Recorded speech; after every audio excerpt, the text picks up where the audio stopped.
Vers 4 heures du matin, il se promenait juste là.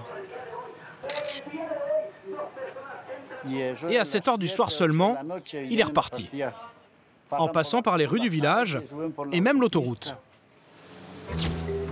Un soir, quelqu'un en a même filmé un au beau milieu du village.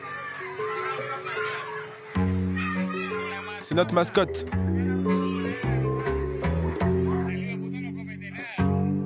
Et ils sont pas agressifs avec les gens? Non. Ce sont des animaux tranquilles.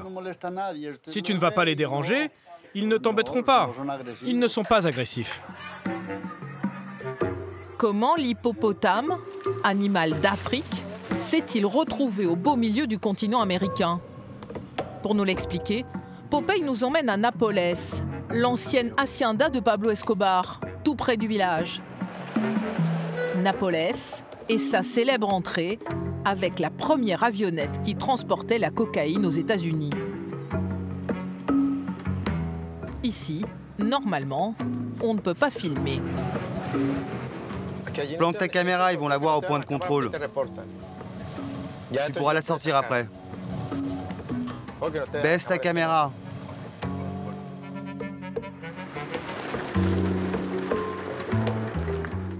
Les touristes viennent ici pour Pablo Escobar. Le propriétaire ne veut pas en entendre parler.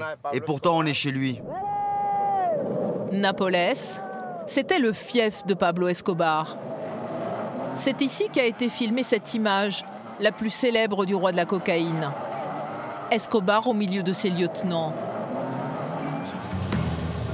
Aujourd'hui, Napoles est un parc pour touristes. Il y a 30 ans, c'était un zoo. Pablo Escobar l'avait créé pour ses enfants. Il avait fait venir 15 000 animaux de tous les continents en avion cargo.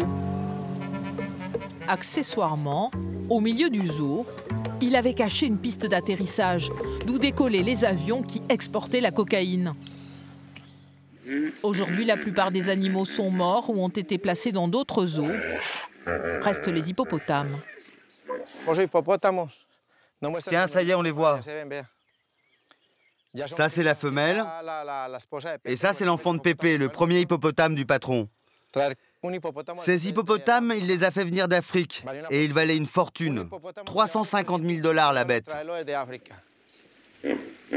À l'époque, il y avait 4 hippopotames dans le zoo. Ils se sont reproduits. Désormais, ils sont une cinquantaine. Dans le parc, ils n'ont plus assez à manger. C'est pour cela qu'ils s'échappent la nuit jusqu'au village.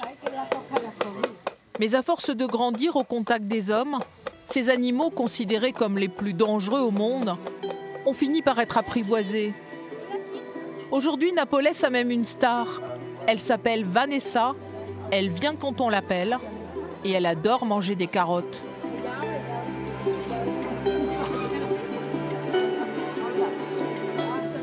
Les hippopotames, voilà ce que Pablo Escobar a laissé de plus insolite à la Colombie.